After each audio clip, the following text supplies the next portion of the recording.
Hey, how's it going everyone? It's me, it's Jinsula. I hope you're having a good day and welcome to today's Pokemon Go video.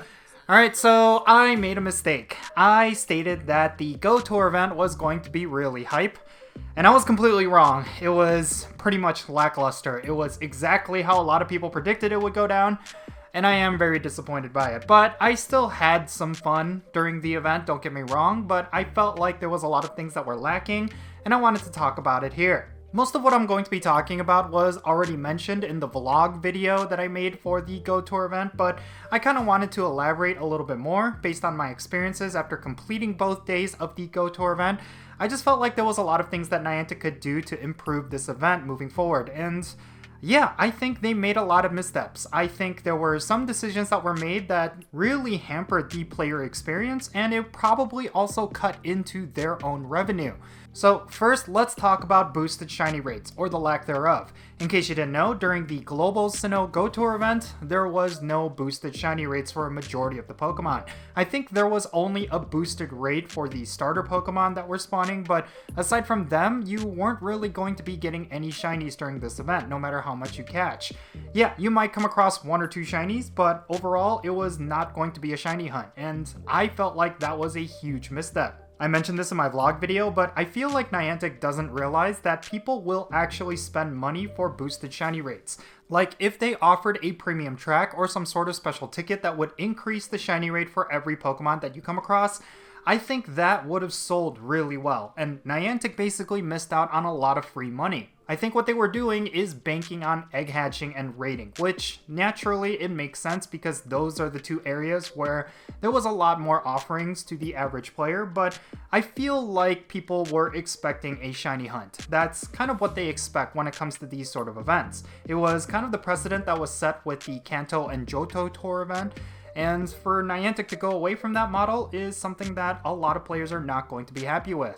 I mean, yeah, people can celebrate that it was a free event, that there were certain things that you could enjoy without having to spend any money, but I still feel like overall this was a very watered down experience. I can see them kind of putting all their chips into the in-person experience that we had in Los Angeles, but that's only going to cater to a very small fraction of the player base. There's millions upon millions of daily active players who play Pokemon Go. And I think for the entire venue of Los Angeles, it would have only catered to about 40 to 50,000 of that. So I really think Niantic does not understand that they're missing out on a lot of money. If Niantic were to have added a special research ticket of some sort that actually boosted the shiny rates of every Pokemon, I think a lot of players would have bought it, and they would have made a lot of money out of this event. It's really funny because Niantic seems to be one of the only game developers that is kind of adverse towards making money.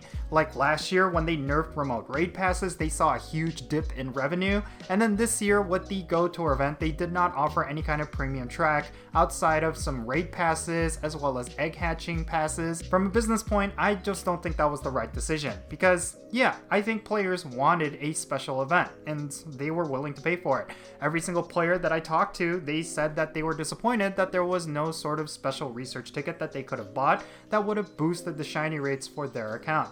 I think a lot of players wanted that. They actually were willing to pay for it. I mean, over the past couple of years, we've had a lot of big in-game events just like this, like GoFest, and a lot of players were paying for those special tickets, and Niantic made a boatload of money. But speaking of making money, let's talk about the raid battles. So I really did enjoy having a whole bunch of Dialga raids and Palkia raids, as well as the origin forms of both of these Pokemon. But I did feel like the raiding got really stale and really boring really quickly.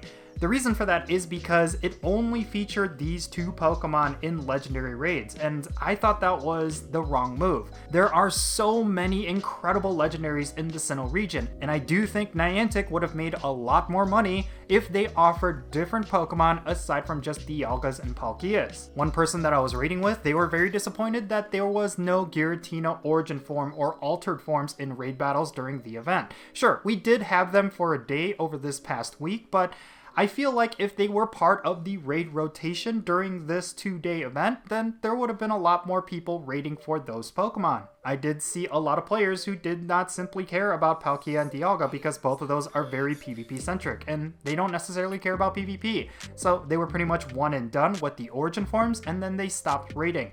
But if they were to have different varieties of Pokemon that they could have gone after, I think they would have continued on raiding throughout the entire weekend. See, these are some of the things that Niantic is not thinking about, and it's making me very confused. Yeah, this is a very strange video for me to make. I'm literally asking Niantic to make money, and I'm telling them what they could do to make that money, but Niantic is not doing so, and I think it's a very strange way for them to go when it comes to Pokemon Go's in-game events. I mean, maybe in about 6 months from now, we're going to have the Go Fest event, and there's going to be a lot riding on that one. If they do not monetize it correctly, or if they do not offer a lot of content with it, then I think it's going to sour the player base. I think a lot of people were really disappointed with the Go Tour event. There was a lot of expectations for this event, and those expectations were not met. I've been saying this for the last couple of years. I think the global event has a lot more potential compared to the small in-person events that they have in a single city. Yeah, they should continue to have those. I really like them. I really enjoyed myself over at New York as well as Las Vegas last year, and I want to continue going to these in-person events because it's a great way to meet other people in the community as well as just building up a global community for Pokemon Go. But at the same time, they need to understand that a vast majority of players are not going to attend these events, and they're going to want to participate during the global event. So if they make the global event a complete afterthought, then they're not approaching it correctly, because not only are they missing out on a lot of money, but they're also making the player base extremely disappointed. Now, before I end this video, one final criticism that I have with the Go Tour event that I think a lot of players were not necessarily caring about, but for me personally, I did not enjoy it. I thought the spawns were lackluster, and I get it. This is not necessarily Niantic's fault. Some of the Sinnoh Pokemon are going to be complete trash, and only a few of them are going to be good, but I felt like they muddied the waters a little bit with the Hisuian Pokemon, and I think they could have handled that a lot better. They should have had the first day be all about the regular Sinnoh Pokemon, and then the second day be all about the Hisuian Pokemon. I think that would have gone off for a lot better. But that feels like a little bit of nitpicking. Overall, I did not think the spawns were that bad. I mean, the third hour was probably the most hype because we saw so many Bagons and Shieldons and different things like that. So overall, yeah, I just felt like the Sinnoh Pokemon was not necessarily something to be really excited about. There were a few standouts, but overall, it's not necessarily a great generation when it comes to wild spawns. But yeah, I digress. I think Niantic should have done something very creative, and that would have gone over really well with the Pokemon Go community. But yeah, overall, I think this was a huge misstep, but it's not going to be a big enough misstep where it's going to kill Pokemon Go. I think there's a lot of potential for this game. We recently got the announcement of what the next season is going to be called, and a lot of people are speculating that it's going to be around the Ultra Beasts that have yet to be released in the game, and that's really cool, and that's really exciting. But at the same time, I think Niantic has a lot of work to do. If they want to make Go Fest a really solid event, I think there's going to be a lot riding on that one, and I really do hope it ends up being a success, but we'll just have to wait and see.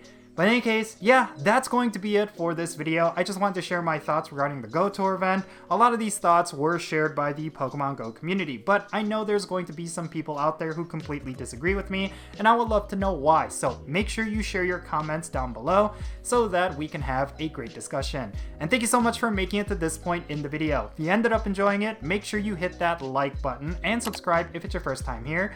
And don't forget that little bell so you can stay up to date on whenever I upload videos. And I want to give a quick shout out to every single patron on my Patreon. You make this channel content possible. If you want to support the Count Jinsula channel, the easiest way you could do so is by clicking on the links in the description below. If you become a patron on my Patreon, you also become a permanent member of my friends list in Pokemon Go. So if you want to raid with me with remote raids or increase our friendship level, then make sure you go and check out my Patreon. Also, if you want to support my channel in a different way, you could do so by following me on social media. My handle is @CountJinsula, and I'm on the platforms that you see on screen. And yeah, with that said, that's going to be it. I'm Count Jinsula. Be safe, have fun, love yourself, and I'll catch you all later.